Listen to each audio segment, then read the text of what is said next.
누가복음 8장 26절부터 39절까지 말씀입니다. 가끔 어떤 지역에 우리가 놀러를 가면요, 그 도시가 예를 들면 한국에 있는 도심에도 불구하고 어떤 한 지역은 외국 사람들이 거주한 땅이었기 때문에 그곳의 건축 양식이나 이런 것들이 외국 건축 양식으로 지어진 곳이 있습니다. 미국에도 있고 한국에도 있습니다. 한국 안에 독일식 집들이, 동네들이 있는 이유는 그곳에 독일 사람들이 살았기 때문입니다. 미국에도 그런 도시가 있는 곳은 다른 지역에 있는 사람들이 그곳에서 오랫동안 살았기 때문입니다. 누가 그 지역에 오랫동안 지배하고 있었고 살고 있었느냐에 따라서 거기에는 흔적이 남아 있습니다. 왜냐하면 심지어는 언어, 또 생활 양식, 건축 양식 이런 것들이 거기에 영향을 받기 때문입니다. 오늘 읽은 이 본문 말씀에도 보면 한 사람이 어떤 것에 의해서 지배를 받은 그 사건이 나옵니다. 그것은 한 사람이 귀신에 의해서 오랫동안 지배를 받은 겁니다. 한 사람이 오랫동안 귀신의 지배를 받았다. 소위 말하면 귀신이 들렸다 라는 겁니다. 이 사람의 삶은 어떠했겠습니까? 오랫동안이라고 한다면 1, 2년 정도는 아닐 겁니다. 상당히 긴 시간 동안 귀신의 지배를 받았다. 귀신은 사람을 어떻게 만들겠습니까? 오늘 본문에는 나오지 않았지만요, 이 사건이 마태복음 8장에도 기록이 되어 있습니다.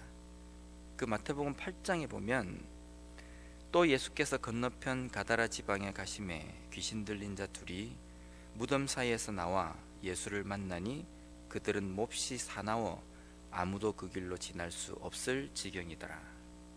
귀신이 들리면 사납습니다. 사나워서 아무도, 다른 사람이 그 사람 옆을 지나갈 수 없었다는 겁니다. 두 번째로 오늘 본문에도 보면 몇 가지 특징이 나옵니다. 옷을 입지 않았습니다. 그리고 집이 아닌 무덤에서 거합니다. 그리고 다른 사람들이 아무도 제어할 수 없을 정도로 쇠사슬 끈을 아주 난폭한 삶을 살았다라는 겁니다. 옷을 입지 않고 무덤 속에 거하는 것, 정상이지 않습니다. 비정상적인 삶입니다. 귀신은 사람의 영혼을 황폐하게 만들어 버립니다. 정상적이지 않은 삶을 살게 만든다라는 겁니다. 반면에 귀신에 사로잡힌 사람의 반대말은 무슨 말일까라고 한다면 하나님의 영에 잡힌 사람, 하나님의 영에 지배받는 사람이다 라는 겁니다. 하나님의 영의 지배를 받으면 어떤 삶을 살아갑니까? 정상적인 삶을 살아갑니까? 그렇지 않습니다. 하나님의 영에 사로잡힌 사람도 정상이 아닙니다. 그렇다고 해서 비정상이란 뜻도 아닙니다. 하나님의 영에 사로잡히면 하나님께서 원하시는 그 삶대로 살아가기 때문에 세상 사람들이 볼 때에 약간 비정상인 것처럼 살아간다는 겁니다. 귀신에 들리지 않은 삶은 단순하게 정상적인 삶이다 라고 표현되지 않습니다. 왜냐하면 며칠 있다가 우리가 보게 될 거지만요, 누가복음 11장에 보면 예수님께서 이런 비유를 하셨습니다. 한 사람에게 귀신이 들렸었습니다. 근데 그 귀신이 나가서 거할 곳을 찾다가 여기저기 두루두루 찾다가 자기가 거할 곳을 찾지 못합니다. 그래서 원래 있던 그 사람에게로 돌아옵니다. 돌아오니까 그 집이 깨끗하게 소재가 되고 청소가 되어 있는 겁니다.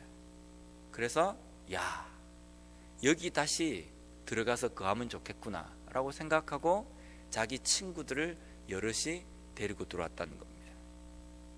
7명의 귀신을 데리고 그 사람 속에 들어감으로 말미암아 그 사람이 이전보다 더 흉악하게 되었다라는 말씀을 누가복음 11장에 예수님께서 하십니다. 여기에서 귀신에게 사로잡혔다가 깨끗하게 청소가 된 상태, 그리고 다시 7 귀신이 들어온 상태라고 한다면요, 그 사람이 귀신이 나가고 청소가 되어진 상태, 여기까지가 우리가 볼 때의 일반적인 삶이라고 생각합니다. 근데 이 사람이 왜 다시 더 흉악한 귀신이 들리게 되었느냐면 그 속에 있어야 할 것이 있지 않았기 때문입니다. 귀신이 나간 그 영혼, 그 삶이 무엇으로 가득 차야 되겠습니까? 성령입니다. 하나님의 영으로 가득 차야 제대로 된 삶을 살아갈 수 있다는 겁니다. 우리가 성령에 사로잡힌 삶이다, 나는 귀신이 들리지 않았다, 이것으로 만족할 것이 아니라 내 속에는 무엇으로 가득 차 있는지 우리가 그것을 살펴야 합니다. 성령으로 가득 차 있는 사람, 성령의 온전한 지배를 받는 사람, 그 사람은 어떤 삶을 살아갑니까? 우리가 잘 알듯이 갈라디아서 말씀에 나와 있는 성령의 9가지 열매입니다. 은사는 우리가 하나님의 사역을 하기 위해서 필요한 도구입니다. 반면에 열매는 반드시 맺어야 하는 필수 항목입니다. 갈라디아서에 나와 있는 성령의 9가지 열매는 9가지 중에 한 가지를 선택해서 맺어야 될 문제가 아니라, 성령의 열매라고 한다면, 성령이 함께하는 사람이라고 한다면 9가지 열매를 동시에 맺어야 된다고 말씀하고 계십니다. 우리가 성령의 지배를 받는 사람이라고 한다면 이 성령의 열매가 우리의 삶 속에 나타나야 된다는 겁니다. 사랑으로 비롯해서 절제에 이르기까지, 오래 참음에까지 이르기까지 우리가 우리의 삶 속에 이 열매를 맺는 삶을 살아가는 것이 하나님의 지배를 받고 성령의 다스림을 받는 삶이다라는 겁니다. 우리의 삶 속에 오늘 이 말씀을 보면서 우리는 귀신이 들리지 않았습니다 라는 그 차원에서 머무르는 것이 아니라, 깨끗하게 소재되어 있는 내 영혼 가운데에 누가 다스리도록, 누가 다스리고 있는지, 그것을 우리의 자신의 삶을 돌아보는 그런 삶이 되었으면 좋겠습니다. 두 번째로, 이 귀신 들린 사람에게서 귀신이 나갑니다. 예수님께서 그 귀신을 쫓아내 주십니다. 그런데 그 사건이 있고 난 다음에 그 사람의 주변에 있는 많은 사람들의 반응입니다. 첫 번째는 두려워합니다. 어떻게 귀신 들렸던 사람이 저렇게 제정신이 되었을까? 사람들이 두려워합니다. 근데 이 사건이 있고 난 다음에 사람들이 두려워하는 이 모습은 모세가 하나님 앞에 섰을 때의 두려워함, 이사야가 하나님을 보고 난 다음에 내가 죽게 되었구나 라고 생각하는 그 두려움과 다릅니다. 우리가 앞부분에 본 베드로가 예수님을 처음 만났을 때 주여 나를 떠나소서 나는 죄인입니다 라고 고백한 그 고백과도 다릅니다. 이 당시에 이 주변에 있던 사람들이 귀신 들린 사람이 제정신이 된 것을 보고 두려워한 것은 그들이 죄인임을 발견했기 때문도 아닙니다. 살아계신 하나님을 보았기 때문도 아닙니다. 자신들에게 앞으로 닥칠 좋지 못한 상황 때문에 두려워했다는 겁니다. 결국은 이 주변에 있는 사람들이, 이 동네 사람들이 예수님께서 자기의 그 동네를 떠나기를 청합니다. 이유는 자기들에게 앞으로 있게 될 경제적인 손실 때문입니다. 예수님께서는 귀신을 명해서 돼지떼에게 들어가게 합니다. 돼지떼가 약 한 200마리 정도였다라고 기록하고 있습니다. 제가 이것을 오늘날 금액으로 환산을 좀 해봤습니다. 약 8만 불 정도가 됩니다. 돼지 한 마리가 한국 돈으로 약 40만 원이랍니다. 400불 정도, 200마리니까 8만 불 정도 되는 경제적인 손실이 있었습니다. 그들은 기적을 통해서 귀신 들린 사람이 제정신이 되었고 일반적인 정상적인 사람이 되었다라는 여기에 집중하지 않고 앞으로 자기들에게 닥칠 경제적인 손실에 집중했습니다. 예수님이 더 있다가는 8만 불이 아니라 그 이상의 80만 불, 8천만 불의 손실이 우리에게 있겠다라는 겁니다. 그래서 예수님을 그 동네에서 쫓아냅니다. 오늘날 이러한 행동이 우리의 삶에서도 있을 수 있습니다. 예수님께서 우리의 마음 가운데 찾아오시고 우리의 삶을 지배하시고 우리 삶에 찾아오실 때에 우리에게 손실이 있습니다. 우리에게 이득만 되는 것이 아닙니다. 때로는 믿음대로 신앙대로 살기 위해서는요, 내 성질도 죽여야 합니다. 바보처럼 다른 사람들에게 당하기도 해야 합니다. 무기력하게 다른 사람이 나를 핍박한다 할지라도 당하고 있어야 되는 상황이 될 수도 있습니다.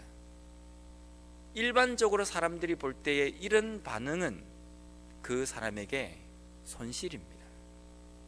나를 화나게 하면 나도 화를 내야 되고, 나에게 손해를 입히면 그 손해를 악착같이 찾아서 되찾아야 하고, 이것이 일반적인 반응입니다.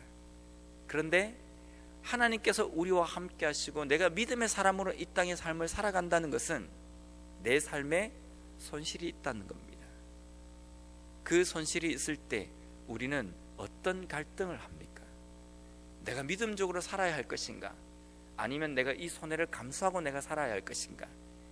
대놓고 우리가 고민은 하지 않지만 우리의 삶에서 보이지 않게 이런 갈등들이 있다라는 겁니다. 그래서 때로는 그리스도인임에도 불구하고 사랑하고 참아야 된다는 것을 알고 있음에도 불구하고 혈기를 부리기도 합니다. 이유는 그 손실을 견디지 못했기 때문입니다. 그렇다고 예수님을 쫓아냈단 말은 아닙니다. 하나님께서 우리에게 말씀하신 그 말씀대로 내 속에 성령님께서 이야기하시는 대로 결정하지 못하고 행동하지 못했다는 겁니다. 귀신 들린 사람이 제정신이 되었다는 그 기적의 의미와 그 기적 중심에 있는 뜻을 알기보다는 자신들에게 있을 표면적으로 나타난 그 손실에 집중했기 때문에 그 기적의 중심에 서 계신 예수님을 볼 수 없는 겁니다. 볼 수 없기 때문에 그 예수님을 삶 속에서 몰아내는 겁니다. 제발 오십시오. 제발 오셔서 나와 함께 해주십시오. 이렇게 고백을 하고 이렇게 간절히 애원해도 시원찮을 판국에 오신 예수님을 몰아내고 있다는 겁니다. 우리의 삶에서는 어떤 것이 보입니까? 내가 믿음적으로 살아가기 위해서 내가 겪어야 될 여러 가지 일들이 있습니다. 그 일들이 때로는 내가 이 세상에서 살아갈 때에 손실이 있고 손해가 되는 것처럼 보이는 것들이 있습니다.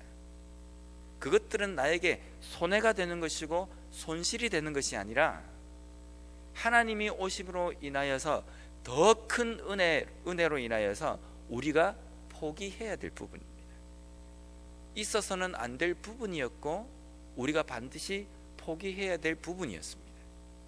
그런데 그 포기해야 될 부분들을 무엇을 보면 우리가 포기할 수 있느냐면 오시려고 하시는 그 하나님, 예수 그리스도를 봐야지만이 어떤 것이 더 값어치가 있고 비중이 있는지를 우리가 알 수 있다는 겁니다. 예수님 때문에 당해야 될 여러 가지 손해와 예수님 때문에 우리가 당해야 될 세상적으로 볼 때에 바보 취급당하는 그러한 삶, 무기력해 보이는 삶, 별것 아닌 것처럼 사람들에게 여겨지는 그러한 삶도 우리가 감수할 수 있어야 된다는 겁니다. 그것을 감수하고 주님께서 내 삶 속에 온전히 역사하고 내 삶을 지배하실 수 있도록 우리의 삶을 내어드리는 것, 그것이 성령 충만함, 성령의 열매를 맺는 그러한 삶이라는 겁니다. 오늘도 우리에게 하나님께서 새로운 하루를 허락해 주셨습니다. 무엇의 지배를 받으면서 사시겠습니까? 그렇다고 하나님의 지배를 받지 않으면 귀신의 지배를 받습니다, 이 말뜻은 아닙니다. 하나님의 지배를 받아야 되지 않겠습니까? 성령 충만한 삶을 살아야 되지 않겠습니까? 어떠한 것이 성령 충만한 삶입니까? 성령의 9가지 열매, 사랑, 희락, 화평부터 해서 오래 참음까지 하나하나 오늘 이 하루의 삶에서도 크고 작게 맺음으로 말미암아 주변에 있는 사람들이 우리의 삶을 통하여서 그리스도인의 삶, 하나님의 사랑, 그것을 온전히 깨달을 수 있는 그러한 영향력을 주며 살아가는 우리의 삶이 되시길 바랍니다.